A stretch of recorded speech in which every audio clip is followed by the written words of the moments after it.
joining me, folks. Thank you.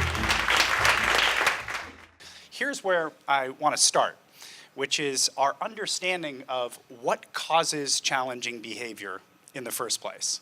Because I think you need to think really hard about what causes challenging behavior if you're going to actually be able to effectively address challenging behavior. And as I shared with the staff yesterday, I think most of our ideas about things like challenging behavior stem from something that we might refer to as conventional wisdom. I think the latest iteration of this is that we think that poor parenting causes challenging behavior. And I got to tell you, running a clinic around challenging behavior at Mass General Hospital, I can tell you, I think it's actually the other way around, which is challenging behavior causes us parents to look fairly clueless.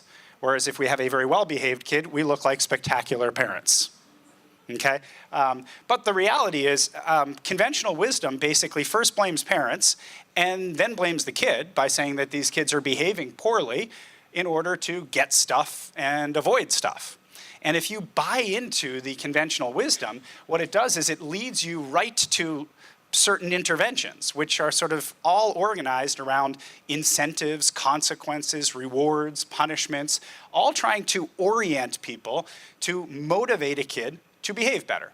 Safe in the assumption that the reason the kid's behaving poorly is because they're not trying hard enough to behave well. And those interventions will be successful if the explanation from which they flow is correct. However, if it's not that the child is behaving poorly in order to get stuff and avoid stuff, carrot and stick approaches are not going to be particularly effective. The research in the neurosciences says that if some of you all have kids who exhibit pretty challenging behavior here, if I brought them back to Boston with me this afternoon to Mass General Hospital where I work, and I got them all neuropsychological evaluations, and some of you may have already done that for your children. And then we picked at random kids matched for age and gender and socioeconomics and ethnicity and everything else, and we gave them neuropsychological evaluations. What you would see is massive differences between the kids who exhibit challenging behavior and the kids who are very well behaved.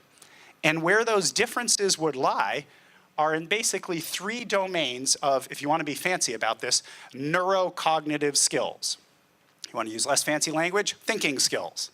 And those domains are flexibility, or adaptability, frustration tolerance, and problem solving. People who struggle with their behavior struggle with skills in those three domains: flexibility, frustration tolerance, and problem solving. And notice something. Anybody here have a 2-year-old, by the way, or a 3-year-old in your house? Yes? 2-year-olds and 3-year-olds don't tend to be particularly well behaved, right? In fact, we have a term for it. What do we call it? The terrible twos. And despite the fact that it seems like they're sort of evil little beings at times when they're two, they're not misbehaving all the time because they're evil. They're misbehaving because they're absolutely awful at those things. 2-year-olds are horribly inflexible, have terrible frustration tolerance, and extremely limited problem-solving skills. Now, the good news is most 4-year-olds are more flexible than 2-year-olds. Most 8-year-olds have better frustration tolerance than 2-year-olds. Most 15-year-olds have better problem-solving skills than 2-year-olds. But do you hear the language that I'm using? Most. So in your homes and in classrooms and everywhere else, we have 6-year-olds who have the flexibility of a 2-year-old. We have 14-year-olds who have the frustration tolerance of a 7-year-old. We have 19-year-olds who have the problem-solving skills of a 10-year-old. And by the way, we could say we've got 43-year-olds that have the flexibility of a 10-year-old. We've got 75-year-olds of the frustration tolerance of a 12-year-old, and on and on.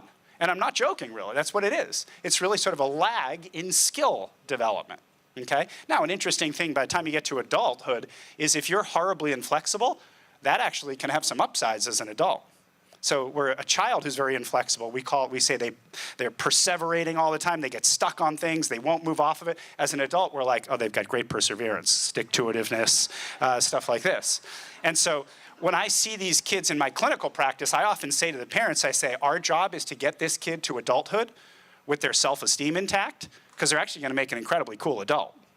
So this approach we call collaborative problem solving. We try to take things that are complicated and make them simple. One way we try to make them simple is by helping people realize that ultimately, you only got 3 options for how to handle any problem with anybody. Here we're talking about kids in your homes. You only got three options. What are they? Well, we call them your 3 plans. We call it Plan A when you try to impose your will to make your child do what you want them to do. We call it Plan B when you do what I call collaborative problem solving, and we'll walk you through what that looks like in a moment. And we call it Plan C when you decide, you know what, I'm going to drop this for now. Not forever, but for now, strategically. Not giving in. Giving in is actually when you try to impose your will and it doesn't work, so then you bail. That's not Plan C. Plan C is deciding what are we working on and what are we not. Prioritizing.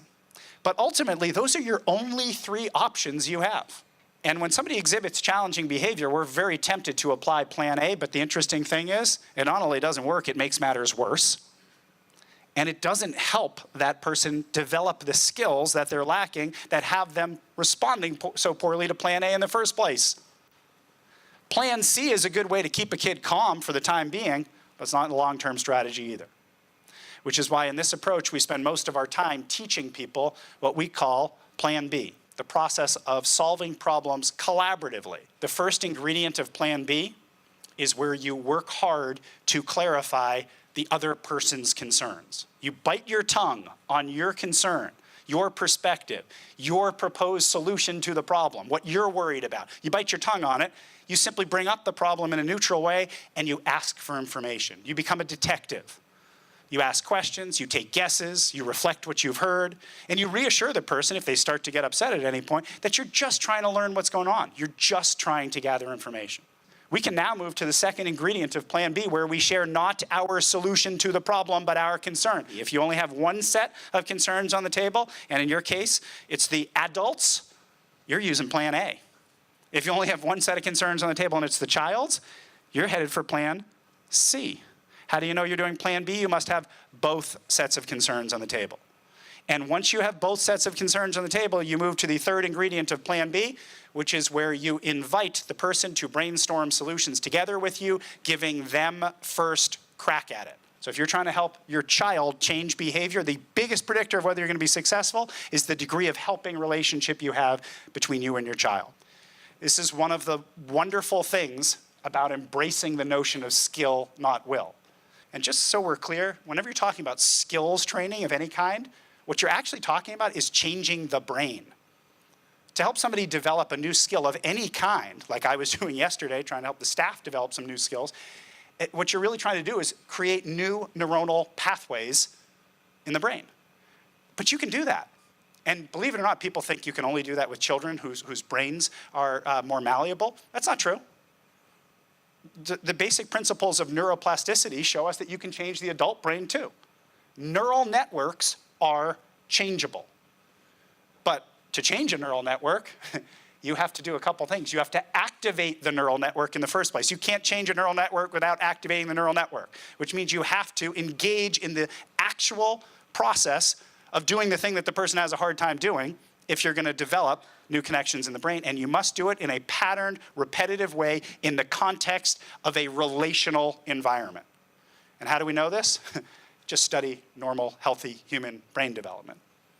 When kids develop these skills, how do they develop them? Through practice, embedded in a relational, natural context. Really, I hope what people are seeing here is, what we're saying is, anybody can change. An adult patient, long-term patient in a psychiatric facility can change. Anybody can change. It's about skill, not will, which means your child can change, which means your partner, your spouse, your colleague.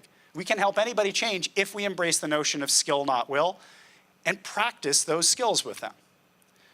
The other person who can change is each of us.